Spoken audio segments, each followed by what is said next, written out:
Welcome everybody to another exotic episode of Lockdown 23-1.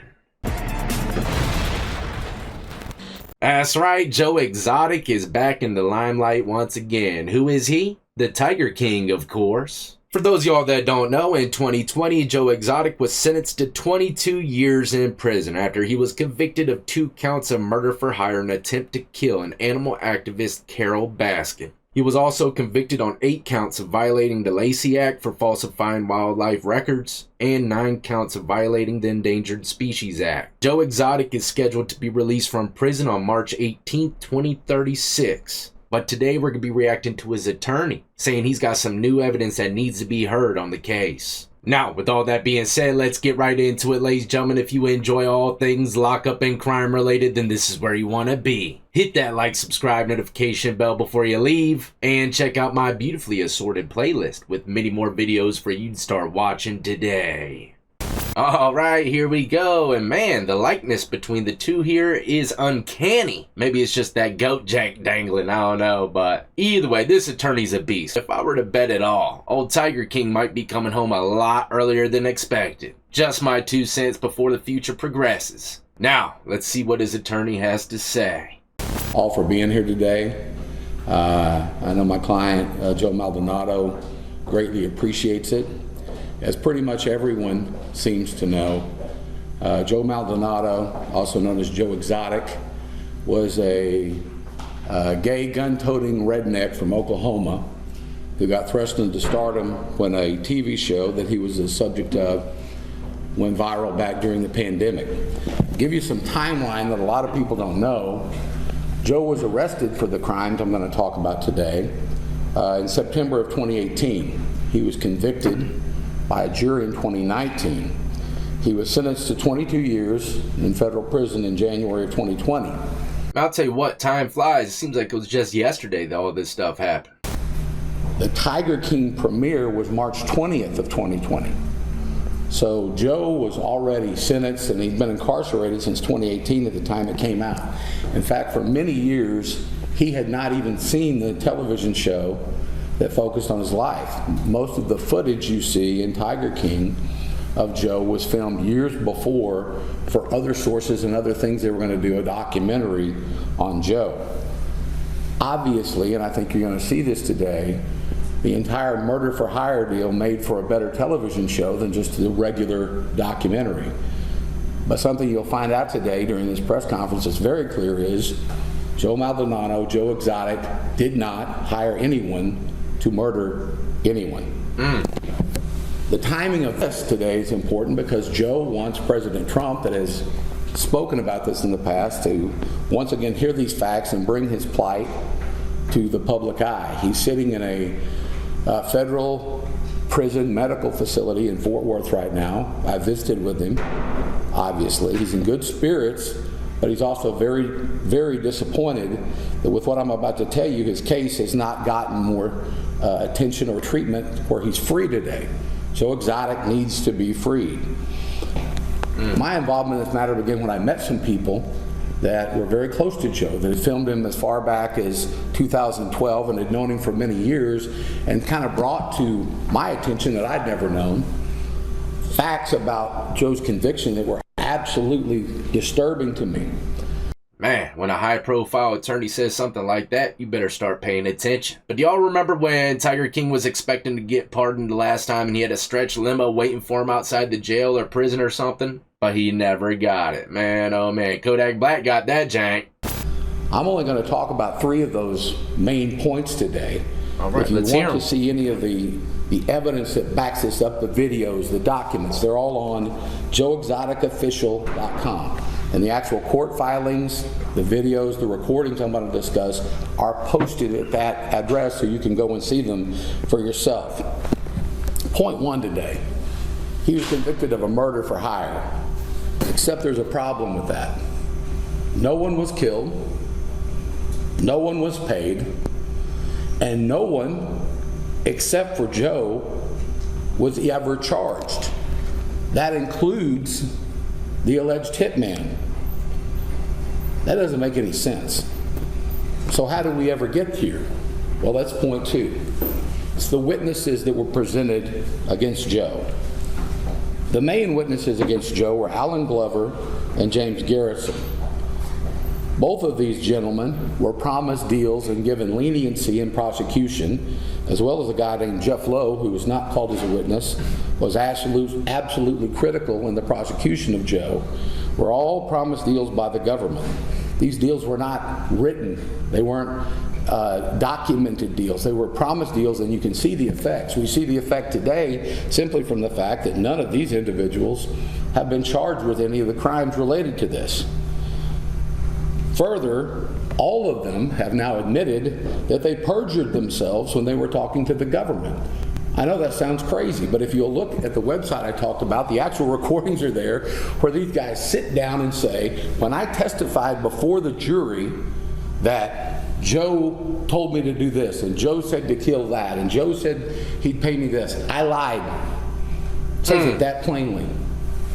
It's amazing when the guys have said those sorts of things that Joe wasn't granted a new trial.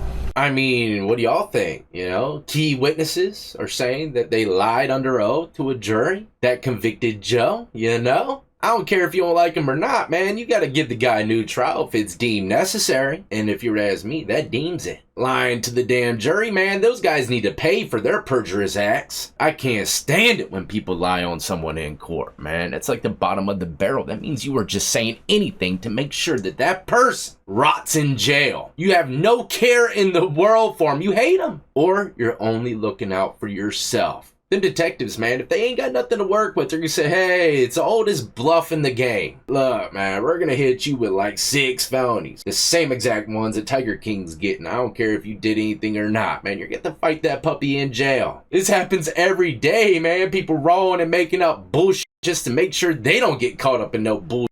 Not saying that's the case with this. I'm just saying there's a possibility if they're saying that they lied under oath to the jurors. It seems impossible, but you have to read these opinions and things for yourself to understand it's true. I'm going to take your word for it, sir. One at a time. Alan Glover is the alleged hitman. Alan Glover testified to all of the details of trial that were necessary for Joe to be prosecuted for murder for hire. Basically saying Joe paid him to go and murder Carol Baskin, and he gave a bunch of details. But then, with every single detail that he gave, he later came back and recanted that, both in recorded statements and in an affidavit that was filed with the court where he said he perjured himself. Why did he do that? He perjured himself because he was worried and he was scared that he himself was going to be prosecuted. Oh. And he felt like if he did whatever the government wanted him to do, that he wouldn't suffer the consequences of his crime and he wouldn't be prosecuted. And so, frankly, he just made up lies about Joe. James Garrison, another gentleman who was in the government side. And the government and the government's informants worked with him saying they had to get the evidence on Joe. It was clearly, when you see the recordings that James Garrison made, it demonstrates that Joe was going along and agreeing with an idea that James Garrison had and Jeff Lowe had about murdering Carol Baskin, but he never intended to do anything about it himself. In fact, Alan Glover has gone so far as to say that Jeff Lowe actually hired him and wanted him to kill Joe Exotic and Carol Baskin. And there's a detailed recantation of exactly how he was going to do that in his video that is online. Getting backstabbed by his own people, man. Sounds like someone in his camp wanted to take over the whole Tiger business.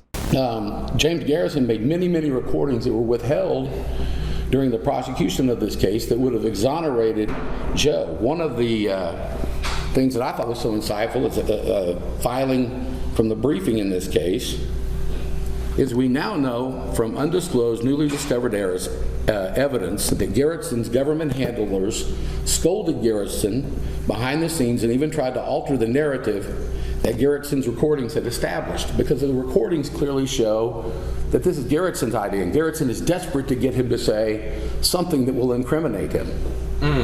This is a quote from Garrison. Yeah, the government handlers, were getting on me about quit using us and we.